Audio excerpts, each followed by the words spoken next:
The medium of video gaming and interactive experiences, in relative terms, is still very new. Yet today we've reached a technological point where the games can be visually as good as real life.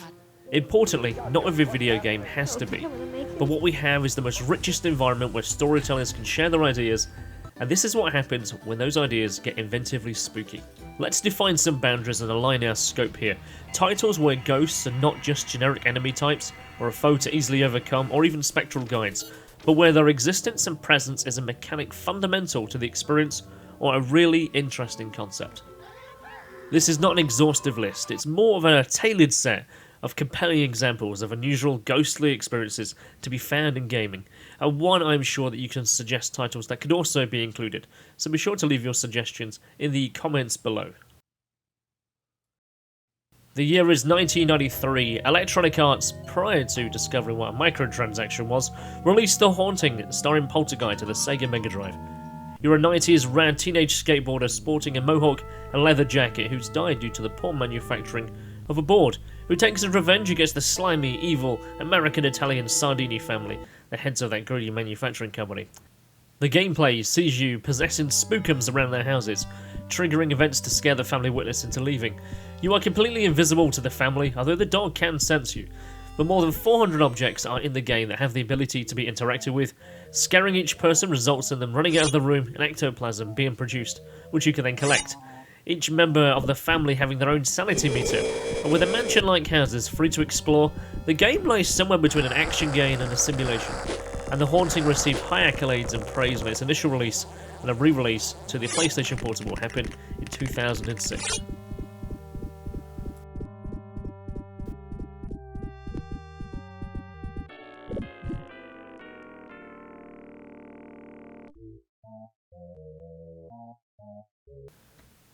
It's dark, you're alone, and the presence of otherworldly phenomena intent on causing you harm surrounding you with no ability to fight back. Your only tool to bring these entities to be visible is a camera.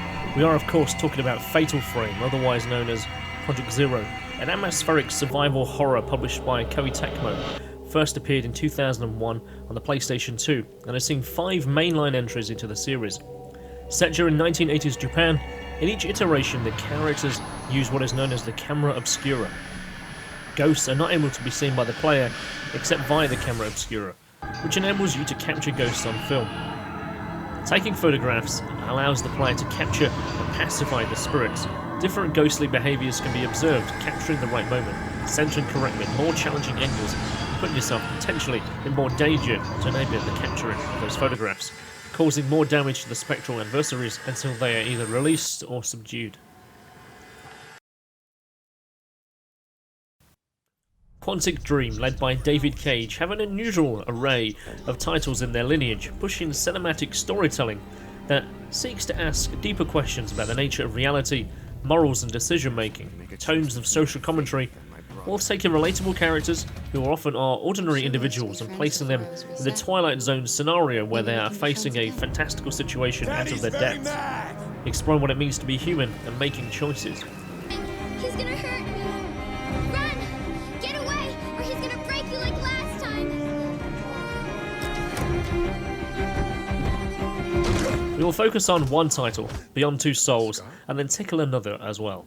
Beyond Two Souls premiered at the 2013 prestigious Tribeca Film Festival, marking only the second time in the film festival's history that they recognised a video game.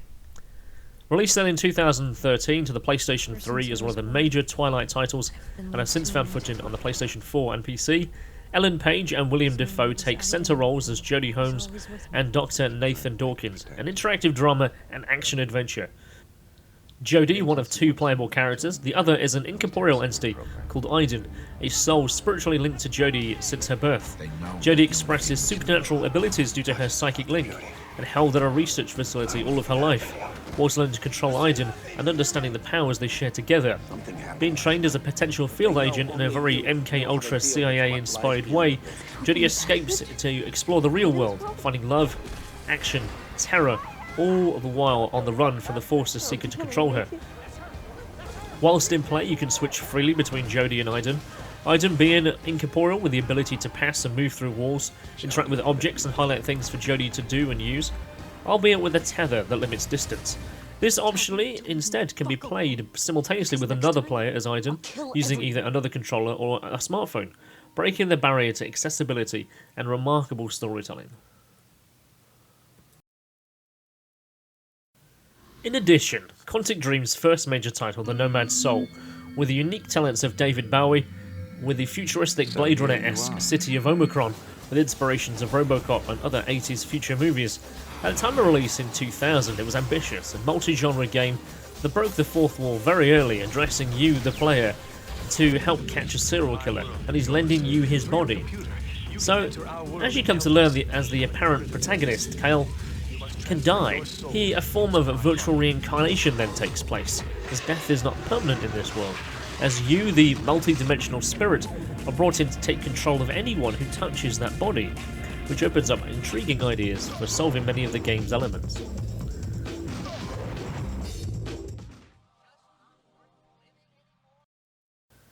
The Legend of Zelda Spirit Tracks. Released in 2009 for the Nintendo DS, players find themselves 100 years after the events of Phantom Hourglass. Link and Princess Zelda in Hyrule, with a weirdly convoluted backstory, with a spirit-powered rail system had once existed that is now dilapidated.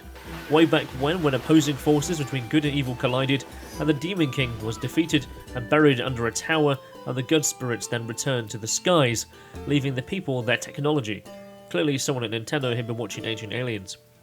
Early in the game, Zelda is killed, and then becomes a spirit herself, who only Link can see. A very sassy Zelda now. Together with Link wants to reconnect the cities of Hyrule using this elaborate train network. In a series first, Zelda becomes controllable. She has the ability to possess enemies that allow puzzles to be completed and obstacles to be overcome.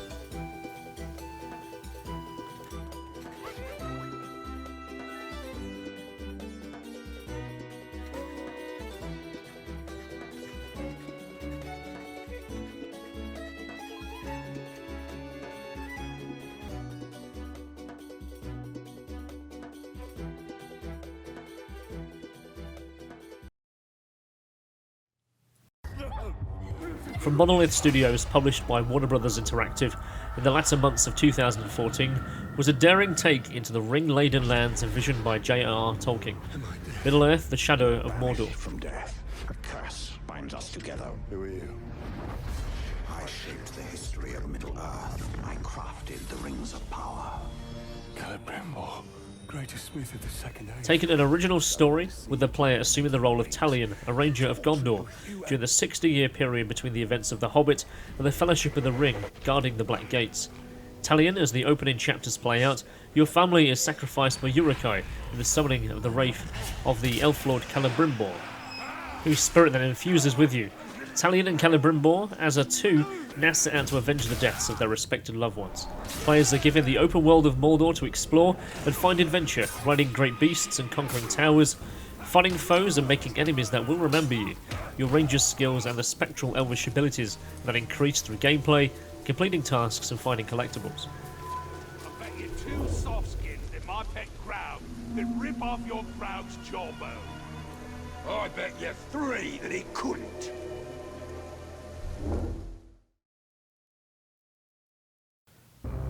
Scott Cawthorne's Five Nights at Freddy's. Originally, you saw players taking on the role of a security guard tasked with overseeing a pizzeria during the night. A wacky horror featuring animatronic creatures possessed by murdered children whose spirits have returned to haunt the owner of the company. Jump scares are aplenty. As an employee, you must defend yourself in a static room, preventing the animatronics from entering using security doors and information being fed to you via camera feeds and phone calls. To survive Five Nights at Freddy's. Each night successively getting harder. A take on a horror tower defense and part memory test. As sequels and updates rolled out, the story became more and more elaborate with developing mechanics. Quirky 8-bit style minigames included from the second title as a test when you're attacked and die. With each sequel receiving less critical acclaim than the prior release, the title does have a cult following in the streaming community.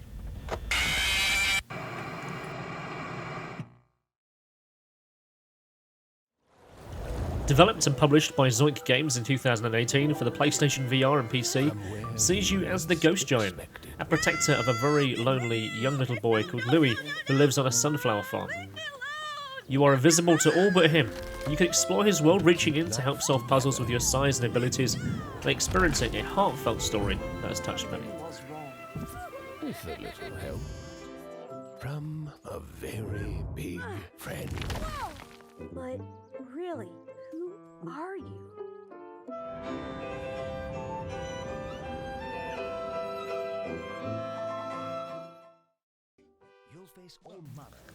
In a fun, tongue-in-cheek simulation, 2 Point Hospital. 2 Point Hospital sees players taking on the role of a hospital manager, charged with constructing and expanding on the facilities, with a variety of tasks to manage and maintain, building rooms and amenities, satisfying the hunger and thirst of patients and staff, the hiring of management of doctors, nurses, and those who maintain the hospital. However, spookiness can set in to affect the player. When patients die, they sometimes return from the dead and become ghosts. They float around and disrupt the hospital's operation by terrorising employees and patients, causing general mischief. However, with a trusty handy-vac and having some lessons from Luigi and Sam, Genesis can thankfully soak them up and dispose of them. Moon Eye Studios announced a Kickstarter project in 2016, Lost Ember. Successful community fundraising led to its full development, and in November of 2019 saw its public release.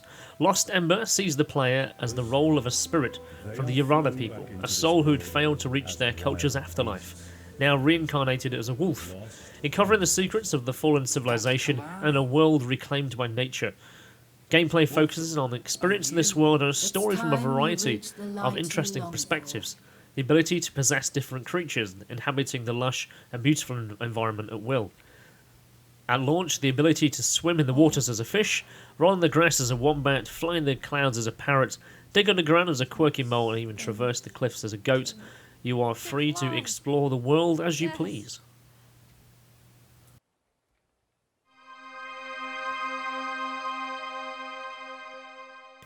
Nintendo GameCube's launch title was not a Mario title, but a Luigi title, inspired by a tech demo for the capability of the Nintendo Cuboid console. Louie Gs Mansion was born. Now, getting a letter telling you you've won a mansion in a competition you never entered probably should have raised more questions than it did, but this is a video game. So Luigi finds the mansion to be haunted, Mario is missing. Thankfully, a crazy scientist who also happens to live in the mansion entrusts his inventions to you, a Hoover called a Poltergust and a Game Boy Horror. Now, tackling the mansion, room by room, stunning ghosts with your torch beams before sucking them up into a vacuum bag, on the hunt for ghosts, treasure, and hidden items. As I said, this would be included. However, ghosts are nothing more than the generic enemy you come across on the way through.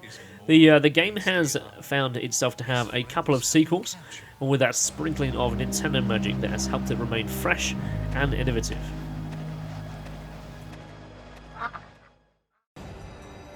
Another honourable mention goes to Okami. Okami, more of a great god spirit than a ghost, combining elements of Japanese mythology and folklore to tell a story about how the land was saved from darkness from the Shinto sun goddess Amaterasu, who took on the form of the Shiranoe White Wolf, bringing colour and light to the world by means of painting with a celestial brush.